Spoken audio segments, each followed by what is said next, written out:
Hey y'all, welcome to the Colorism Healing YouTube channel. I'm your host, Dr. Sarah L. Webb.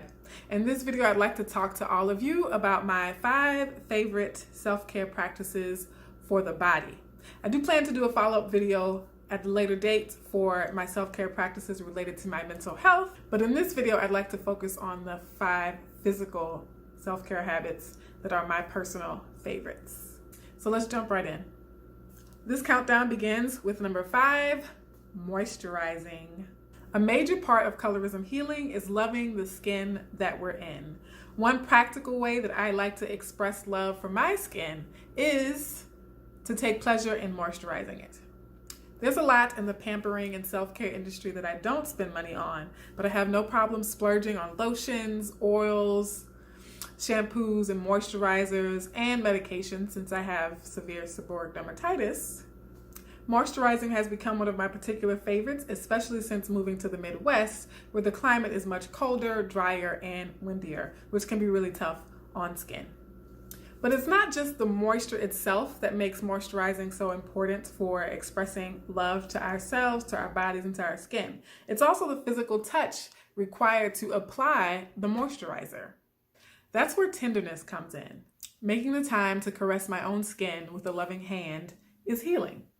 It sends positive energy and the implicit message that by taking this time, my skin and my body are significant, are loved, are seen, are valuable, are worthy. The 4th category of self-care that I like for the body is aroma therapy. For me, aroma therapy is anything that smells great. Now, I also combine this with the previous self-care practice, which was moisturizing, because I like to take oils and lotions that have a great scent or a great fragrance to them in my moisturizing process. But I do take my aromatherapy beyond the lotions and oils. I also burn candles a lot, especially at home. I use plugins in my office. In the past, I've also used things like incense, wax warmers, diffusers, Febreze, air freshener, carpet powder, anything with a great fragrance. I simply like when things smell good. And it's not just about the pleasure of pleasant smells. Certain aromas can also help us concentrate, help us relax, help us to sleep, and thus improving our overall well-being. As a form of bodily self-care, aromatherapy helps to ground me in the present moment. It makes me mindful of my body, and it simply adds a spark of joy to my day. Now, my 3rd favorite form of bodily self-care is hydration. Yes, hydration, hydration, hydration. H2O, with or without lemon or lime or some other fruity additive.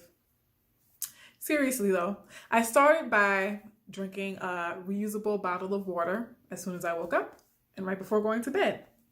Then, to get better into the habit, I also added a glass of water with every meal. Even if I also drank something else besides water with that meal, I made sure to get in a glass of water in addition to that.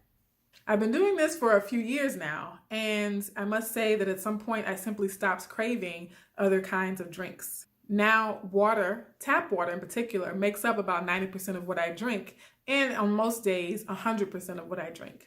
It helps that I actually enjoy the flavor of room temperature tap water. With a few exceptions, because when I first moved to Illinois, my tap water tasted gross, so I had to invest in a filter. But overall, my appreciation for tap water reduces my financial burden and increases my physical well-being. And it's also good for the environment, reduces plastic bottle waste. When I want to treat myself, I still drink coffee or tea or hot chocolate when I go to Starbucks or other cafes. And if there's a special gathering or a social function, I might choose a non-water beverage there as well, but even that's rare. Number 2 on this favorite physical self-care practices list of mine is sleep/rest. Now, I know you're not surprised to see this on the list, but this is a big one for me because I am anemic. And I may have a few other unhealthy habits or medical traits that contribute to my fatigue. Now, I used to beat myself up about how much I slept or my really long afternoon naps, sometimes 2, 3, 4 hours. I was slipping into just a little bit of self-loathing because I saw myself as lazy. I just could not understand why I was not motivated to do more work and more of other things, but especially more work. Then I got some new blood work done by my primary care physician, and I was reminded that I am severely anemic.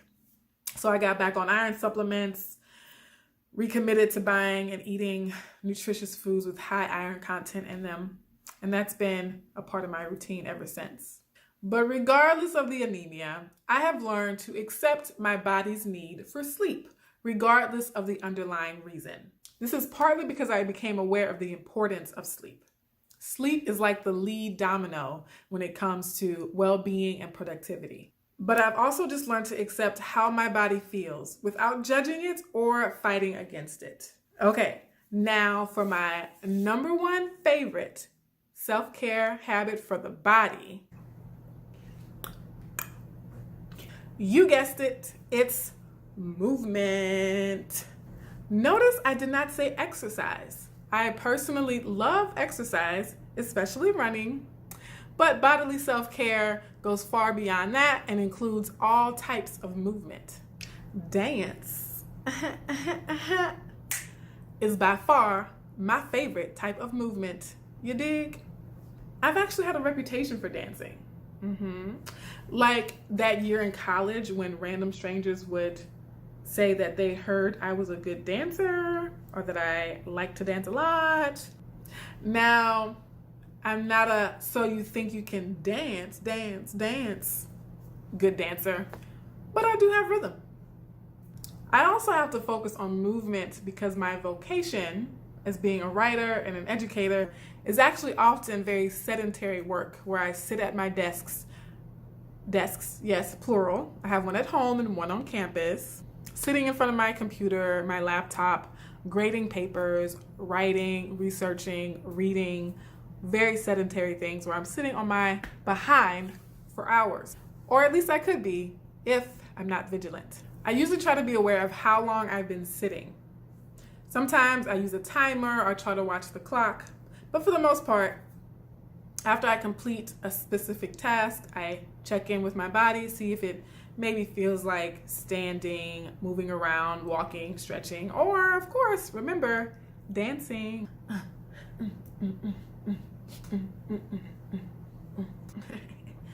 But as I get older, the law of inertia becomes more and more apparent to me. Now that law says that objects in motion tend to stay in motion unless acted on by an equal or opposite force. And objects at rest tend to stay at rest unless acted upon by an equal and opposite force.